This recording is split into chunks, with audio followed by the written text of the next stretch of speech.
NSC পক্ষ থেকে একটি প্রজ্ঞাপন জারি করা হয় ক্রীড়া শাখা থেকে। সেখানে বলা হয় যে নির্বাচিত কমিটিকে ভেঙে দিয়ে অ্যাডহক কমিটি ঘোষণা করা হয় এবং বলা হয় যে যে নির্বাচনটা হয়েছিল সেই নির্বাচনটা ত্রুটিপূর্ণ ছিল এবং একজন বিচারপতির নেতৃত্বে একটি তদন্ত কমিশন গঠন করে সেইটাতে যে ত্রুটি ধরা পড়ে সেই কারণে তারা এই নির্বাচিত কমিটিকে ভেঙে দেয় এবং একটি অ্যাডহক কমিটি গঠন করে। আমরা সেই 7/2026 সেই মেমোকে অর্থাৎ ক্রীড়া শিক্ষা শাখার পক্ষ থেকে যে অ্যাডহক কমিটি গঠন করার সেই আদেশকে চ্যালেঞ্জ করে মহামান্য হাইকোর্টে একটি রিট ফাইল দাখিল করি।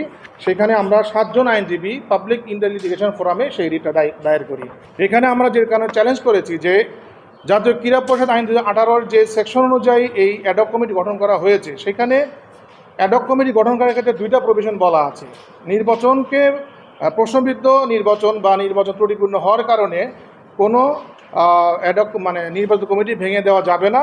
আমরা বলেছি যে এটি একটি ন্যাচারাল জাস্টিসকে ভায়োলেশন করা হয়েছে, principal of natural justice violation করা হয়েছে। কারণ নির্বাচিত কমিটি একটা নির্বাচিত সরকার যেহেতু একটা বিধিবদ্ধ সংস্থা, সেইখানে এইরকম একটি নির্বাচিত কমিটি ভেঙে দিয়ে অ্যাডহক কমিটি গঠন করার আইনগত বিধান এবং সাংবিধানিকভাবে এটা ন্যাচারাল জাস্টিসকে ভাঙা হয়েছে বা ভায়োলেশন করা হয়েছে, সেটাকে চ্যালেঞ্জ করেছি আমরা এবং আমরা প্রেয়ারে দাবি করেছি। আমরা আশা করি যে মহামান্য আদালত শুনানি অন্তে আদেশ দেবে।